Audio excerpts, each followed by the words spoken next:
नमस्कार मित्रांनो, महाराष्ट्राच्या प्रशासकीय इतिहासात अनेक IAS अधिकारी झाले, अनेकांनी मोठमोठी पदे भूषवली, अनेकांनी प्रभावी निर्णय घेतले. पण काही अधिकारी असे असतात ज्यांची ओळख त्यांच्या खुर्चीमुळे नाही तर त्यांच्या कामामुळे तयार होते. महाराष्ट्रात जर एखाद्या अधिकाऱ्याचं नाव घेतलं आणि लोकांच्या डोळ्यासमोर कडक शिस्त, धाडसी निर्णय, भ्रष्टाचाराविरोधातील लढा आणि वारंवार होणाऱ्या बदल्या उभ्या राहिल्या तर ते नाव म्हणजे IAS अधिकारी तुकाराम मुंढे. नमस्कार, मी किशोरी खांडेकर आणि तुम्ही पाहता अनफिल्टर्ड महाराष्ट्र. आज पुन्हा एकदा तुकाराम मुंढे चर्चेत आले आहेत, कारण अन्न व औषध प्रशासन विभागाचे आयुक्त म्हणून पदभार स्वीकारताच त्यांनी राज्यभरात धडक कारवाईचा सपाटा लावला आहे. अवघ्या काही दिवसात बनावट दूध, भेसळयुक्त खाद्यपदार्थ, बंदी असलेला गुटखा, पान मसाला आणि असुरक्षित अन्नपदार्थ विकणाऱ्यांवर मोठा घाव घालण्यात आला आहे. 3 दिवसांच्या विशेष मोहिमेत 33 जणांना अटक करण्यात आली, 27 आस्थापनांवर टाळे ठोकण्यात आले आणि राज्यभरात धाडींचा अक्षरशः पाऊस पडला. त्यामुळे पुन्हा एकदा एक प्रश्न चर्चेत आला आहे, तुकाराम मुंढे जिथे जातात तिथे एवढी खळबळ का उडते आणि त्यांच्या बदल्या इतक्या वारंवार का होतात? ही कथा समजून घेण्यासाठी आपल्याला 2 दशकं मागे जावे लागेल. विदर्भातील एका साध्या शेतकरी कुटुंबातून आलेला एक मुलगा अत्यंत प्रतिकूल परिस्थितीत शिक्षण घेतो. आर्थिक अडचणी, मर्यादित साधनं आणि संघर्ष यांच्यातून तो पुढे जातो. पण त्याच्या डोळ्यात एक स्वप्न असतं, प्रशासनात जाऊन काहीतरी वेगळं करण्याचं स्वप्न. कठोर परिश्रम, अभ्यास आणि जिद्दीच्या जोरावर तो UPSC परीक्षा उत्तीर्ण होतो आणि भारतीय प्रशासकीय सेवेत प्रवेश मिळवतो. सन 2005 मध्ये तुकाराम मुंढे महाराष्ट्र कॅडरचे IAS अधिकारी बनले. सुरुवातीला अनेकांना वाटलं असेल की हा अधिकारी इतरांसारखाच असेल, पण काही वर्षातच संपूर्ण महाराष्ट्राला कळून चुकलं की हा अधिकारी वेगळ्या मातीचा आहे. त्यांच्या कारकिर्दीची सुरुवात सोलापूरमध्ये झाली. प्रशिक्षणातील उपजिल्हाधिकारी म्हणून त्यांनी काम सुरू केलं. त्यानंतर बार्शी आणि इतर भागांमध्ये जबाबदाऱ्या सांभाळताना त्यांनी प्रशासनातील शिस्तीला सर्वोच्च प्राधान्य दिलं. नियम हे सर्वांसाठी समान आहेत, मग तो सामान्य नागरिक असो किंवा प्रभावशाली व्यक्ती. हा संदेश त्यांनी सुरुवातीपासूनच दिला. मुंढे यांच्या काम करणाऱ्या शैलींमध्ये एक गोष्ट कायम दिसून आली, कोणतंही काम अर्धवट नाही, कोणताही नियम मोडणाऱ्याला माफी नाही आणि कोणत्याही दबावाला झुकायचं नाही.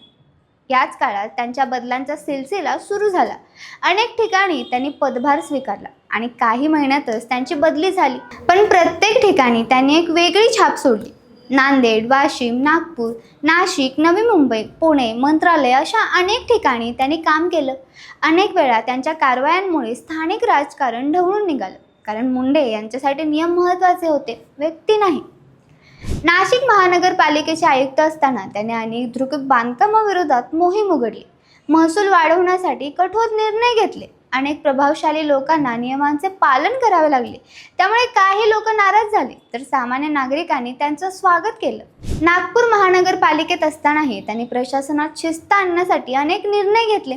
अधिकारी वेळेवर कार्यालयात यावेत, कामकाज पारदर्शक असावं, नागरिकांची कामं वेळेत व्हावीत यासाठी त्यांनी कडक भूमिका घेतली. कोविड काळात नागपूरमध्ये त्यांनी केलेल्या कामाची देखील मोठी चर्चा झाली. संकटाच्या काळात त्यांनी घेतलेल्या निर्णयांमुळे अनेकांनी त्यांचं कौतुक केलं. मात्र त्याच वेळी काही निर्णयांवर टीकाही झाली. तुकाराम मुंढे यांच्या कारकिर्दीचा सर्वात चर्चेचा विषय म्हणजे त्यांच्या बदल्या. 21 वर्षाच्या सेवेत तब्बल 25 वेळा त्यांची बदली झाली आहे. म्हणजे सरासरी दरवर्षी एकापेक्षा जास्त वेळा त्यांना नवीन जबाबदारी मिळाली. काही ठिकाणी तर ते काही महिन्यांपेक्षाही कमी काळ राहिले. अलीकडेच त्यांची अन्न व औषध प्रशासन विभागाच्या आयुक्तपदे नियुक्ती झाली आणि त्यांनी ही त्यांची 25वी बदली धरली. मात्र प्रत्येक बदलीनंतर एकच प्रश्न विचारला जातो, तुकाराम मुंढे यांची बदली का होते? याचं उत्तर वेगवेगळे लोक वेगवेगळ्या पद्धतीने देतात. काहींच्या मते ते अत्यंत प्रामाणिक अधिकारी आहेत आणि त्यामुळे अनेकांना ते अडचणीचे वाटतात, तर काहींच्या मते त्यांची कामं करण्याची शैली अत्यंत कठोर आहे आणि त्यामुळे प्रशासनातील अनेकांना त्यांच्यासोबत काम करणं कठीण जातं. पण एक गोष्ट मात्र निर्विवाद आहे, तुकाराम मुंढे यांचं नाव आलं की कारवाई होणार, नियम लागू होणार आणि शिस्तीबाबत तडजोड होणार नाही, अशीच प्रतिमा लोकांच्या मनात निर्माण झाली आहे. आता 2026 मध्ये पुन्हा एकदा त्यांना नवीन जबाबदारी मिळाली. महाराष्ट्र अन्न व औषध प्रशासन विभागाने आयुक्त म्हणून त्यांची पदभार स्वीकारला आणि त्यानंतर जे घडलं त्यामुळे संपूर्ण राज्याचं लक्ष या विभागाकडे वळलं. राज्यातील अनेक शहरांमध्ये एकाच वेळी धाडी टाकण्यात आल्या. मुंबई, पुणे, नाशिक, नागपूर, कोकण, अमरावती, छत्रपती संभाजीनगर अशा विभागांमध्ये विशेष मोहिमा राबवण्यात आल्या. बनावट दूध, कृत्रिमरित्या पिकवलेले आंबे, असुरक्षित पनीर, भेसळयुक्त खाद्यपदार्थ, गुटखा, पान मसाला आणि इतर बंदी असलेल्या वस्तूंवर कारवाई करण्यात आली.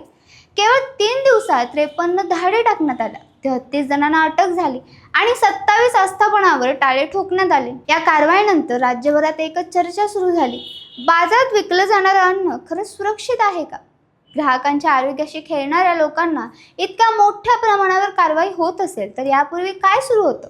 आणि सर्वात महत्त्वाचं म्हणजे तुकाराम मुंढे यांची ही मोहीम किती दूरपर्यंत जाणार? याच प्रश्नांची उत्तरं आपण या व्हिडिओच्या पुढील भागात पाहणार आहोत. कारण तुकाराम मुंढे यांची कथा केवळ एका अधिकाऱ्याची कथा नाही, ती महाराष्ट्रातील प्रशासन, राजकारण, प्रामाणिकपणा, संघर्ष आणि व्यवस्थेतील वास्तव यांची कथा आहे. तुम्हाला जर हा व्हिडिओ आवडला असेल तर चॅनेलला लाईक करा, शेअर करा आणि सबस्क्राईब करायला विसरू नका. धन्यवाद.